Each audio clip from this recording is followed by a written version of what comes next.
L'histoire ne se répète pas, dit-on. Voir. En 1944, c'est d'ici que tout est parti, comme on l'avait déjà vu en 1917. Pour l'heure, on pourrait croire que ces vues de Manhattan ont été prises par quelques passagers fortunés de la passerelle du paquebot appareillant pour Southampton ou pour Le Havre. De fait, rien ne suggère que le monde est en guerre. À longueur de journée, le ferry transborde ses wagons d'une rive à l'autre et le trafic maritime intense révèle une économie hyperactive.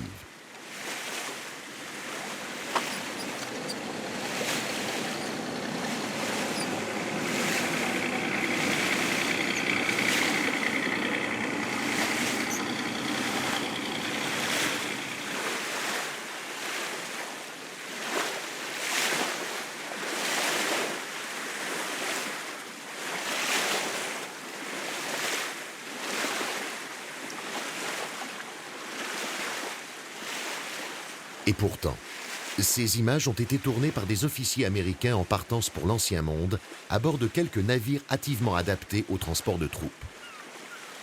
En cette année 1944, ils laissaient derrière eux le plus célèbre des symboles de la liberté, pour aller rétablir celle-ci dans la vie quotidienne de la vieille Europe, qui n'en connaissait plus guère que le mot.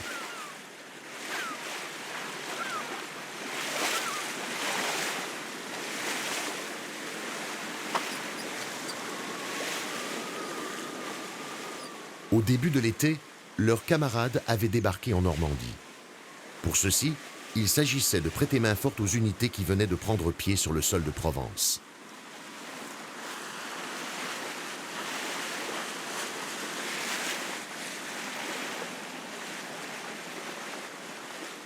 La traversée durera une semaine. Et au bout du voyage, nos Yankees ne tarderont pas à comprendre qu'ils ont changé de monde, plus encore que de continent.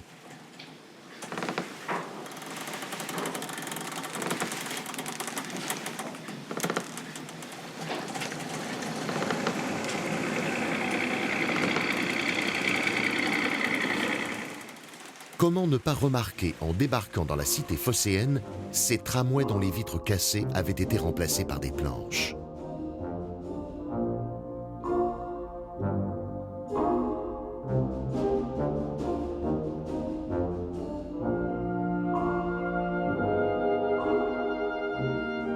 Des véhicules antédiluviens, dont bon nombre étaient encore équipés du gazogène, des camionnettes surchargées, des trams plus que bondés.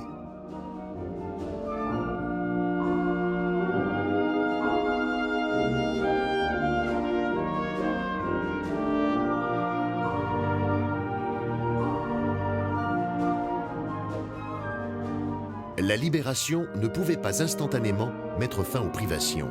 Et dans cette ville qui a toujours respiré la joie, on ne pouvait pas ne pas être frappé par cette misère omniprésente.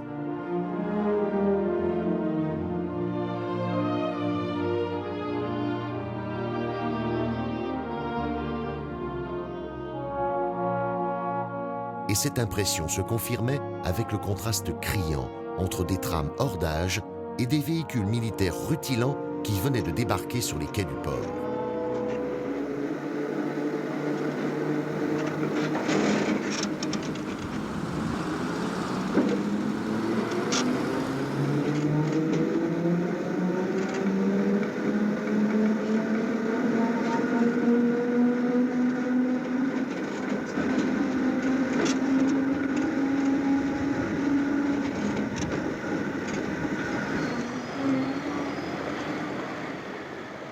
Contraste encore entre les sourires de la liberté retrouvée et les séquelles qui illustrent cette impasse du tram 36.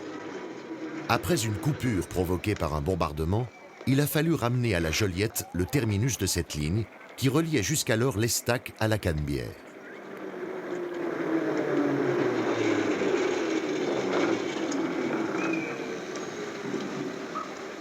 L'attelage à tulipes, les chaînes de sécurité, autant d'archaïsmes qui ont attiré l'objectif d'un caméraman US habitué aux splendides PCC.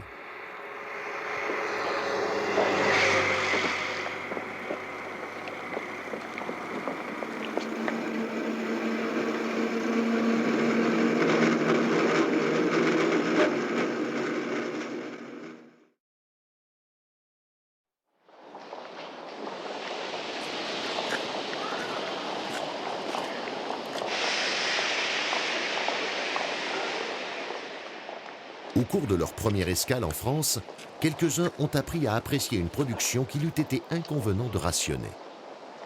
Mais il fallait bien entretenir le moral des troupes, en prévision de ce qui les attendait pour les jours à venir.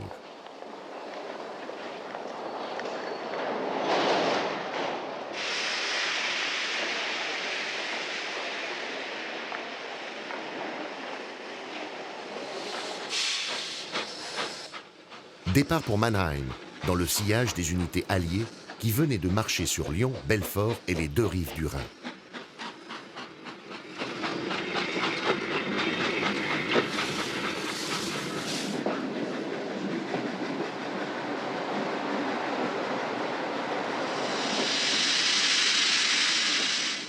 Orange. Sur ce début de parcours, où les destructions ont été limitées, la progression est relativement rapide. Sur l'artère qui avait un temps cessé d'être impériale, c'est un chemin de fer hétéroclite qui se relève de ses ruines, en faisant feu de tout bois. Les machines anciennes cohabitent avec les 140 U des armées américaines, mais il reste tout de même quelques 240 chapelons pour rappeler les années fastes ou en annoncer le retour prochain.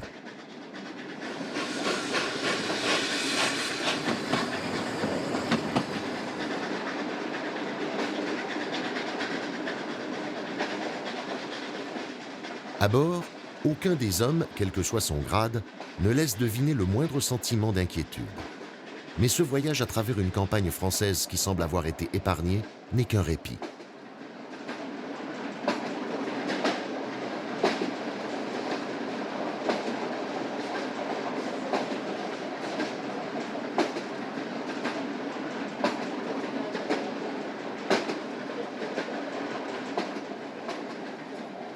Arrivé en Allemagne, cette Kriegslok, marquée Allied Forces, reflète une puissante mainmise.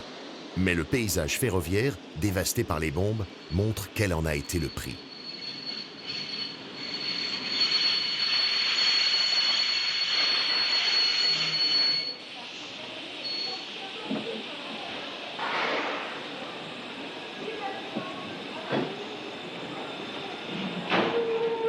Le voyage ne devait pas s'achever à la frontière.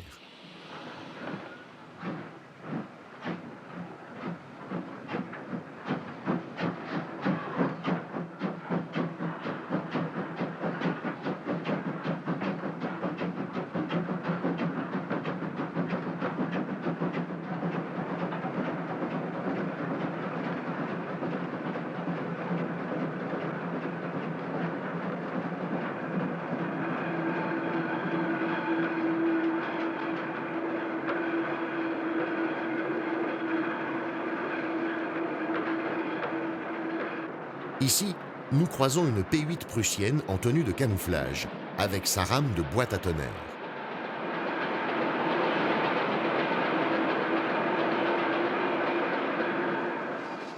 Là, nous dépassons toute une file de fourgons britanniques approvisionnés par les armées alliées.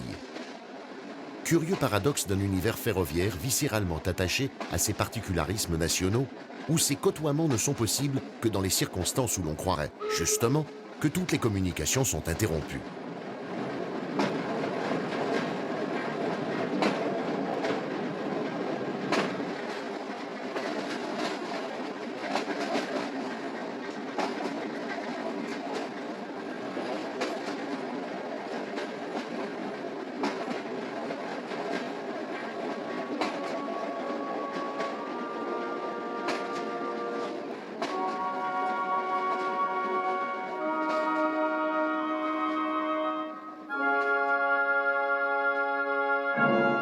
C'est au ralenti que le convoi militaire aborde le complexe ferroviaire de Mannheim, ou plutôt ce que les raids aériens en ont laissé.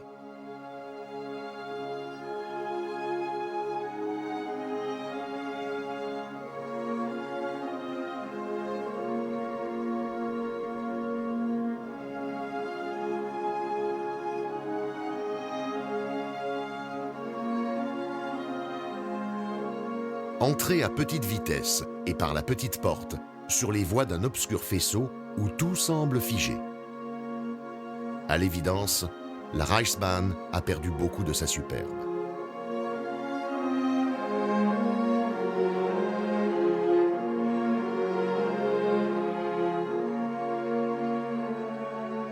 Random Flock en vue. Pas une G8, pas une 150, ni aucun autre de ces types déversés sur tout le continent et même jusqu'en Orient, par ces industriels qui réussissaient à fournir au même moment des dizaines de milliers de tonnes d'obus à la Wehrmacht.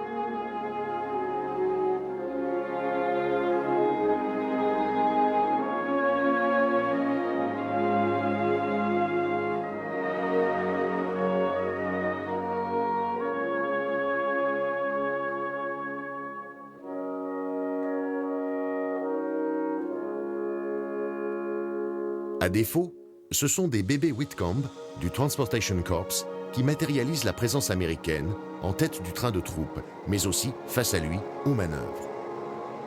Des locomotives rapidement oubliées, bien que l'une d'elles ait été la première machine militaire alliée entrée dans Paris.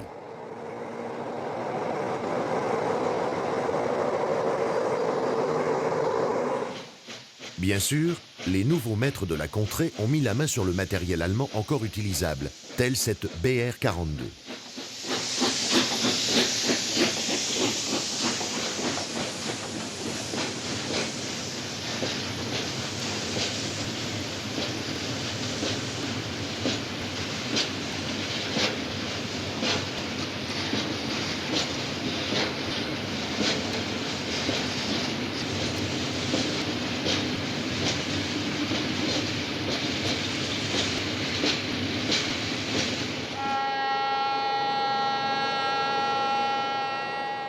Mais, question d'habitude, les Américains préféraient utiliser leurs propres engins, notamment pour manœuvrer, voire pour conduire en ligne ces trains de carburant, dont on devine que le bon acheminement conditionnait largement le déroulement des opérations qui se déroulaient plus loin, vers le nord et vers l'est, et qui devaient se poursuivre pendant encore de longs mois.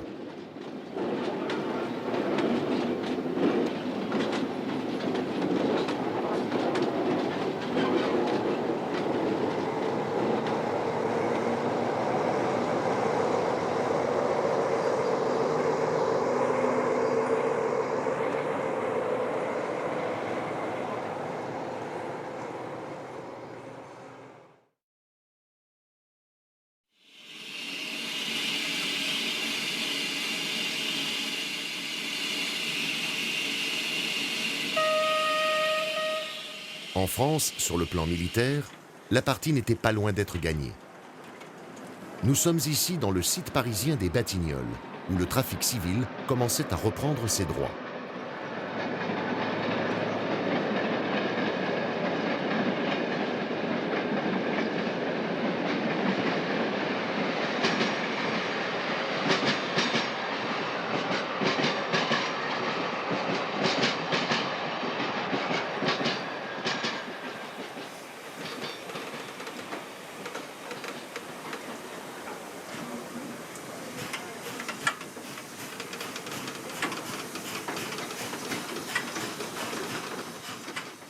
Les increvables rames standards, les longs convois remorqués ou poussés par les 141T avaient repris leur ronde pour conduire sur les lieux de leur travail les acteurs d'une économie qui renaissait de ses cendres.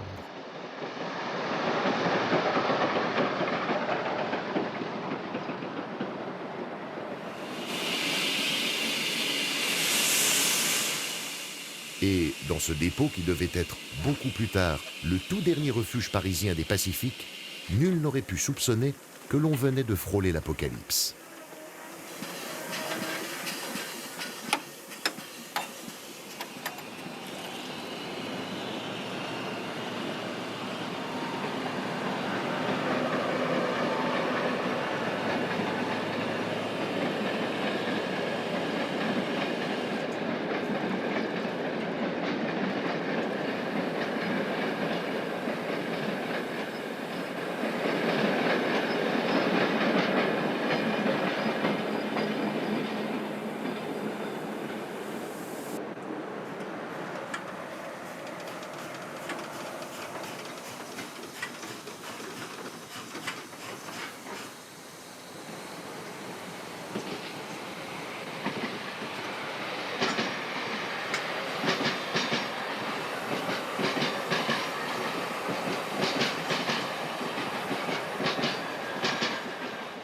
Mais même dans ce paysage ferroviaire que l'on aurait cru immuable, la présence américaine s'impose.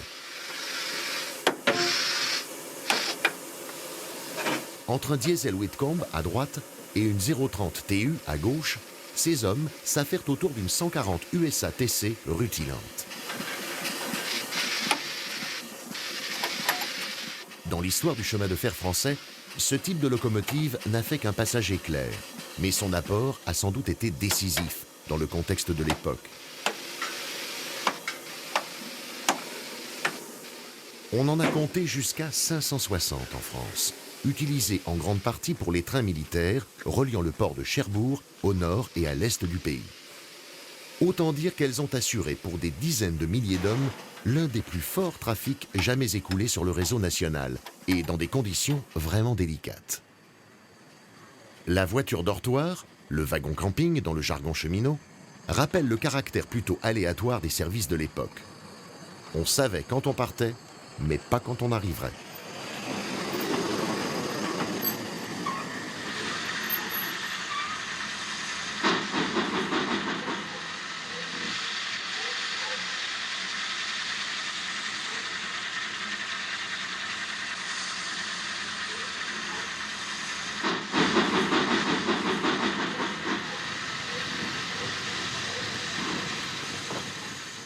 « 140U, mais aussi 030 TU. Avec ces machines, on était bien loin des bijoux signés Chapelon.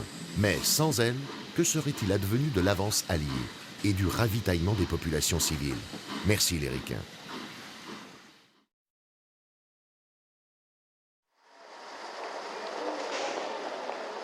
Autre lieu, autres atmosphères ferroviaires.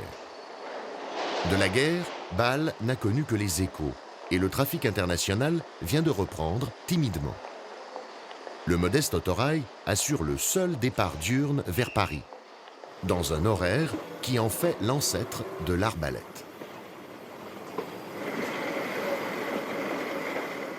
Dès la sortie de la gare, on domine le célèbre zoo, mais l'œil ferroviphile se portera plus volontiers vers la 241A, géant mal aimé, mais toujours à la tâche. Circulation à droite, sémaphore prussien. Pas de doute, nous sommes bien sur le territoire de l'ancienne Alsace-Lorraine. Et seule cette 141R viendra atténuer l'aspect très germanique des abords de Mulhouse.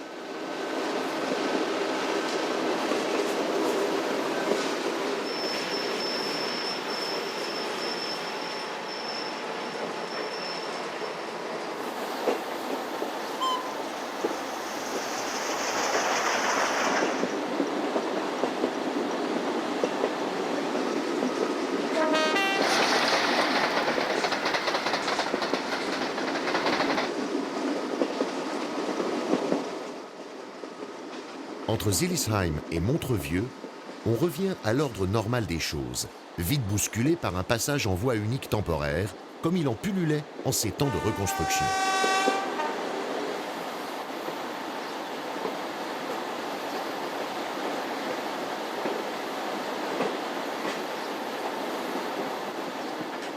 Après un véritable slalom d'une voie à l'autre et d'une coupure à l'autre, l'autorail quitte l'Alsace et prend de la vitesse dans une campagne où la paix semble n'avoir jamais été troublée.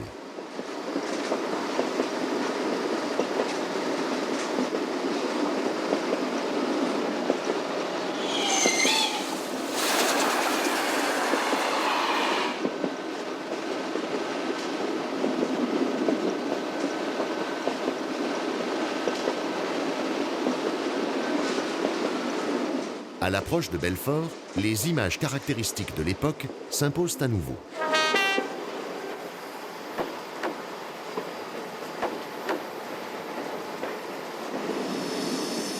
Partagé entre loques allemandes et machines d'origine Est, le dépôt est néanmoins actif. Tout comme la gare, où cette rencontre avec une Mountain et une R annonce l'aspect que revêtira la ligne 4 pendant une quinzaine d'années.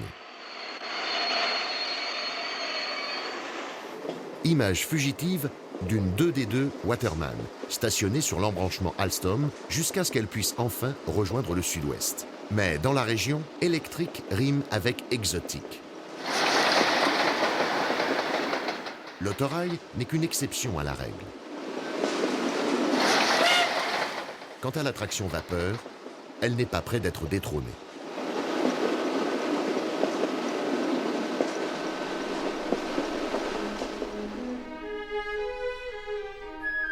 Après Chalindray, un nouveau ralentissement nous permettra de détailler une 140 Pershing de la Première Guerre. Puis, c'est l'entrée en gare de Langres.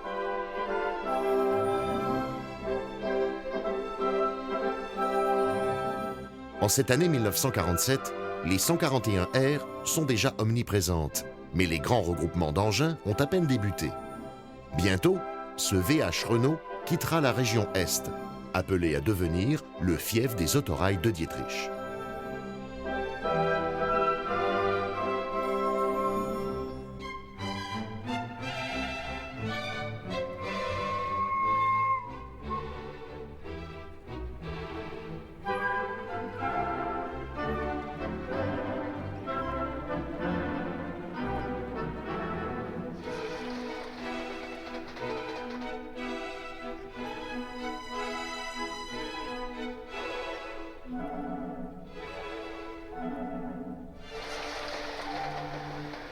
« 120.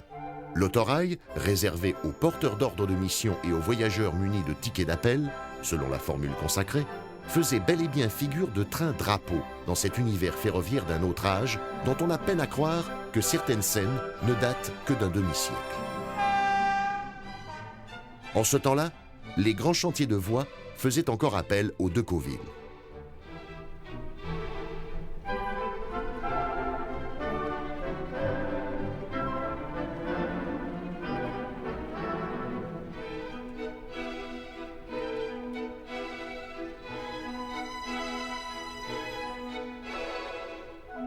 PK 168. Nous arrivons à Troyes, alors au cœur d'une étoile à 7 branches, où une 141P rutilante vient enfin nous montrer que l'Amérique n'a pas eu le monopole de la résurrection du chemin de fer français.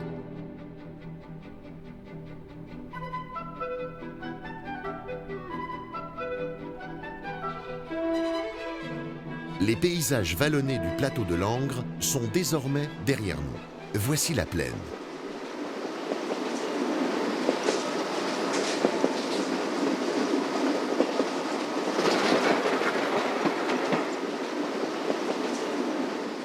Romilly-sur-Seine. Le nom évoque bien le bassin parisien, mais nous sommes encore à 129 km de la capitale.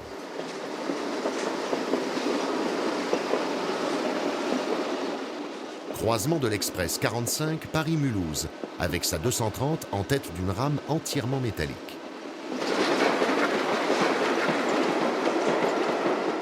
Pour ce voyage-ci, tout au moins, c'est la fin des dévorants. À Noisy, nous retrouvons la ligne de Strasbourg et les trains de la banlieue.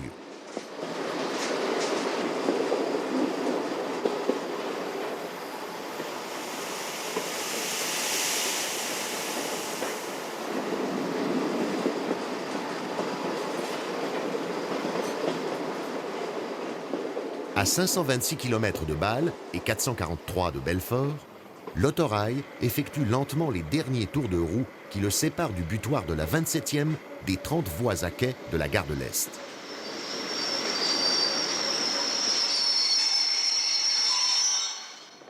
Considérablement agrandie en 1931, la gare offre un bel aspect, au cœur d'une ville aux façades alors bien sombres, comme si elle tenait absolument à gommer le souvenir qui s'attache aujourd'hui encore à elle, les grands départs de la mobilisation.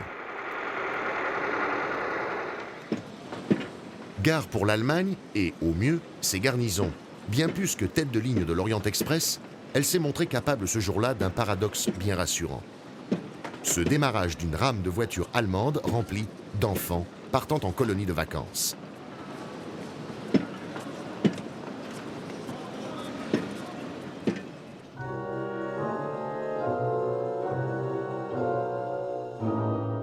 Gare de l'Est. C'était à l'époque le plus vaste et le plus moderne des terminus parisiens. Mais ce lieu emblématique des heures les plus cruciales de la vie de la nation a aussi connu, comme beaucoup d'autres gares, la torpeur des grandes grèves, notamment au sortir des heures sombres de l'occupation où l'on entendait en finir avec les privations.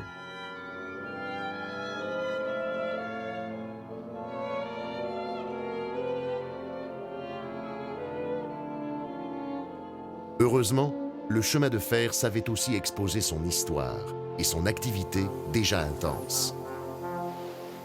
En ce mois d'août 1930, les 32 000 et 4 400, qui allaient devenir 131 TB et 141 TB à la nationalisation, assuraient la quasi-totalité du service de la banlieue, bien souvent avec les fameuses voitures bidelles, car les rames métalliques commençaient à peine à apparaître à cette époque.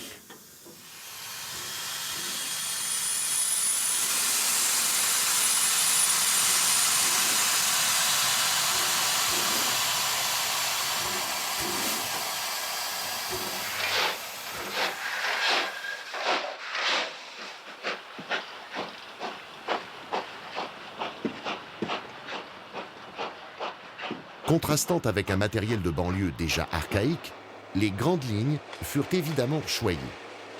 Après la dernière guerre, l'Est hérita des 3 Bugatti double ex-PLM et les employa sur Paris-Strasbourg, tandis que les traditionnels autorails de Dietrich, on le sait, s'imposaient sur Paris-Bâle.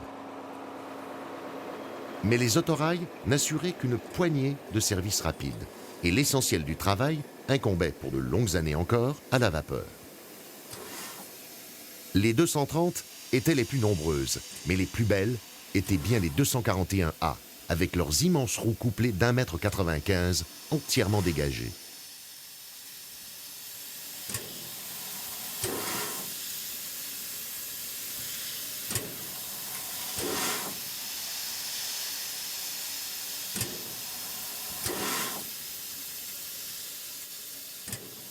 Après les arrivées matinales des grands trains, le gros de la cavalerie se rassemblait au dépôt de la Villette, jusqu'aux batteries du soir, et, pendant la journée, seuls les trains de banlieue animaient les voies principales toutes proches.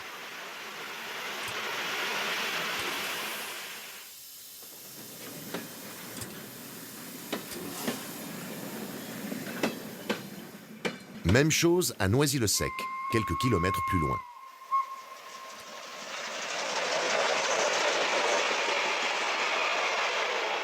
Ici, toutefois, c'est le modernisme qui s'impose. On reconnaît tout d'abord l'un des autorails standards qui devait bientôt être regroupé sur le nord, puis un De Dietrich 320 chevaux et enfin un Renault AEK.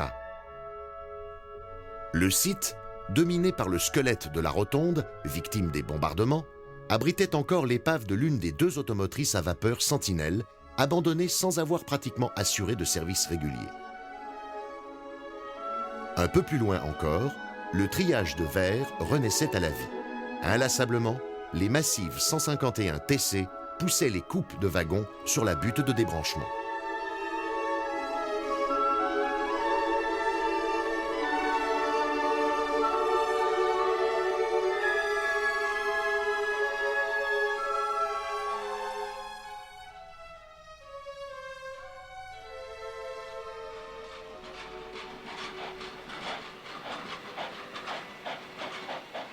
Construit dans l'entre-deux-guerres, puis dévasté par les bombes, le triage a été promptement remis en état et modernisé au lendemain de la Libération.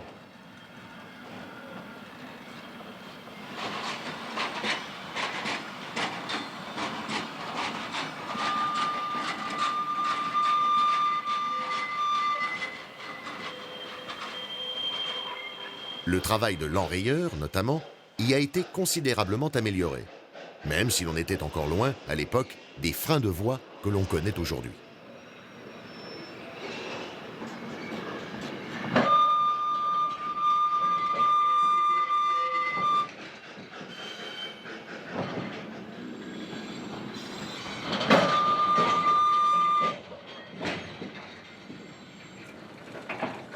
La modernisation. Elle débutait à peine. Dans tous les dépôts, plusieurs générations cohabitaient encore. Bien sûr, les antiques 040 n'assuraient plus guère que le service intérieur. Mais les 140 Pershing, on l'a vu, étaient encore bien actives. Quant aux 141 TD, apparues tout juste 15 ans plus tôt, elles faisaient encore figure de locomotives modernes.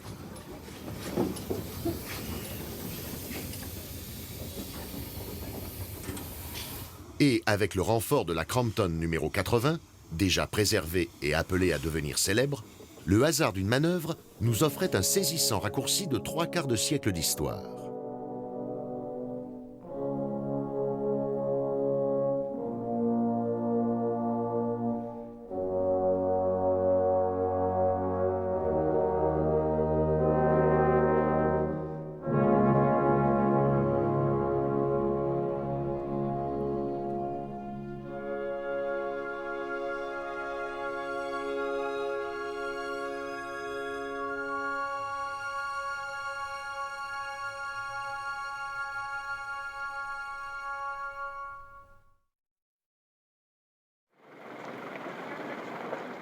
Au cœur de la capitale, chacun reconnaîtra bien sûr la Bastille, qui était déjà un véritable sanctuaire.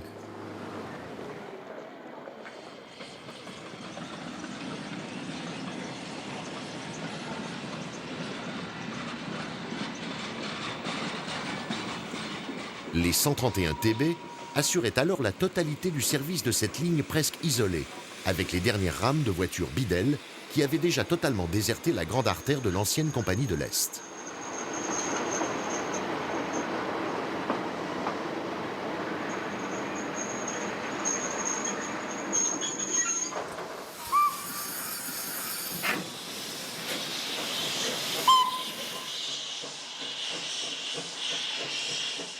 À cette époque, 35 des 49 131 TB, figurant aux effectifs, étaient affectés à Nogent pour le service de la ligne de Boissy-Saint-Léger.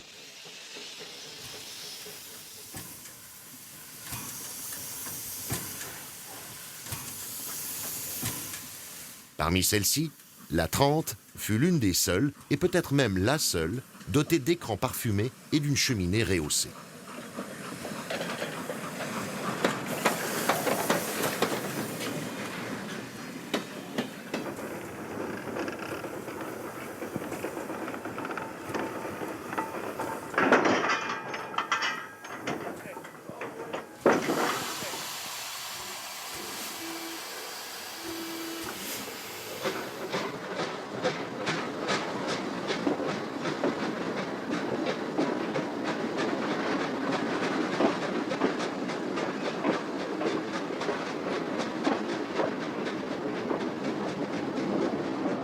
Curieuse situation, décidément, que celle de cette ligne éminemment parisienne, mais apparemment hermétique à toute modernisation.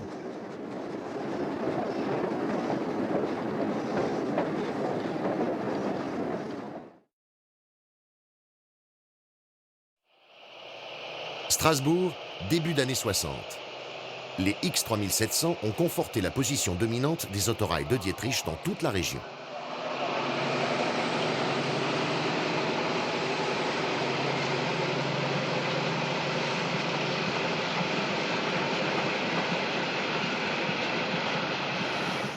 Mais la vapeur était encore bien vivante.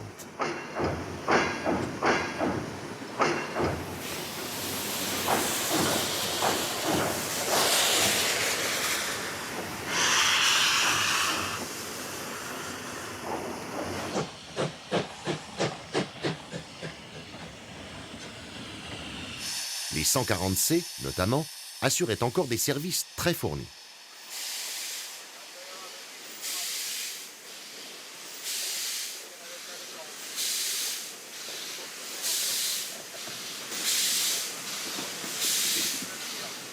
C'était tout particulièrement le cas à Verdun, le dernier grand dépôt de la série qui, jusqu'au début des années 70, devait quotidiennement peiner dans la rampe de Tavannes en tête des trains lourds des fours à chaux de Dugny.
Mais les vraies missions des 140C, c'était plutôt ces chiffonniers qui n'en finissaient plus de manœuvrer dans toutes les petites gares, de la Brie jusqu'à la Sarre, en passant par ces hautes terres de Bourgogne où naît la Seine.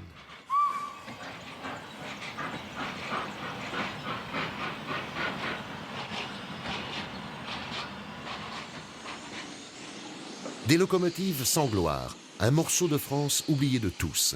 Qui pouvait alors se douter que ce serait ici, et avec elle, que se tournerait la dernière page de l'histoire quasi 150aire de la traction vapeur française, un certain 20 novembre 1975.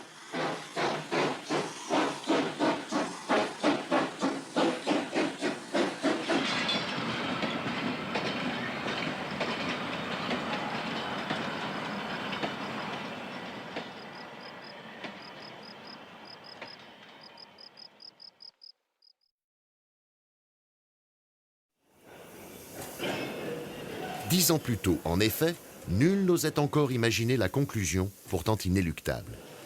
À Chaumont, les plus belles représentantes de la lignée des machines unifiées ne semblaient rien avoir à redouter de ces drôles d'engins bleu pétrole qui venaient d'apparaître un peu plus loin sur la même ligne 4, du côté de Chalindray.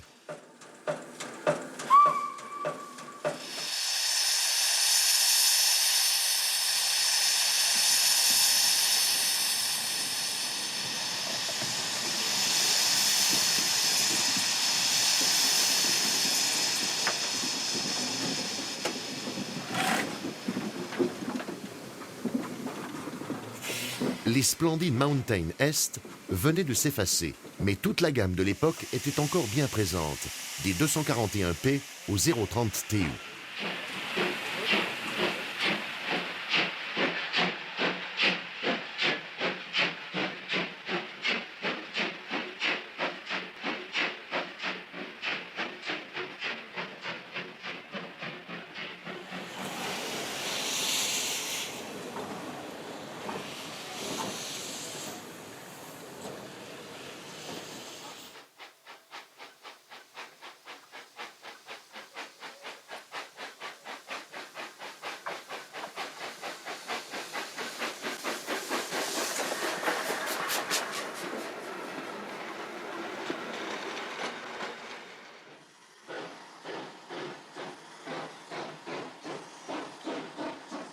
Mais, comme pouvait le laisser supposer une première ingérence du diesel, fût-ce sous la forme bien modeste du locotracteur manœuvrant concurremment avec la 140C, les jours étaient comptés, et les dernières 2P de Chaumont allaient être éteintes à l'été 68.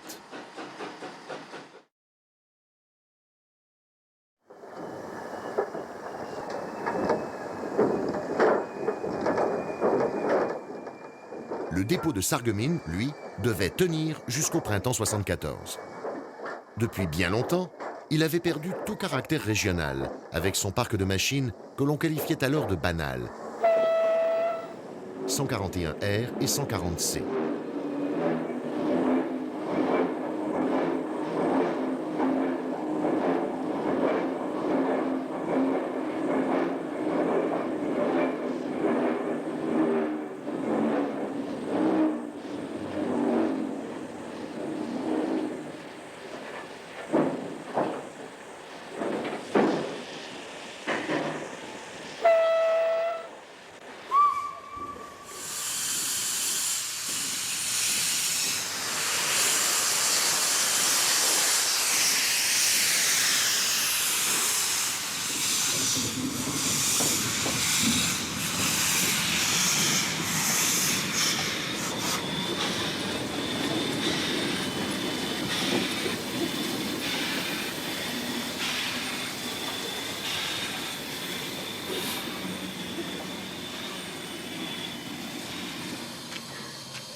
Sarreguemines, ce devait être le tout dernier dépôt vapeur de France.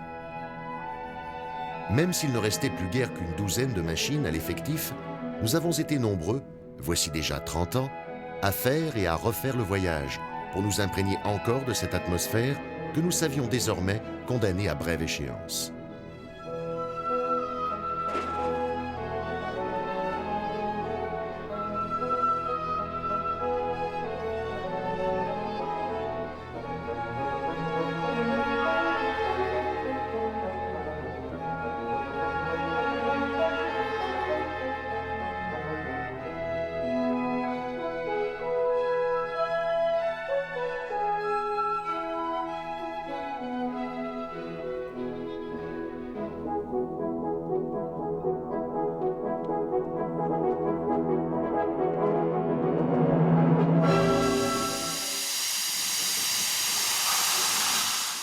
Depuis quelque temps, les 140C avaient été garés, mais l'animation ne se réduisait pas pour autant aux seules Mikado américaines. En effet, les 131 allemandes série 023 venaient apporter un peu de diversité et de cosmopolitisme dans cette gare typiquement Alsace-Lorraine. Plusieurs fois par jour, on pouvait assister aux manœuvres de ces machines de conception et d'aspect très modernes qui devaient remorquer les omnibus Sarrebruck-Sarreguemines jusqu'en 1975.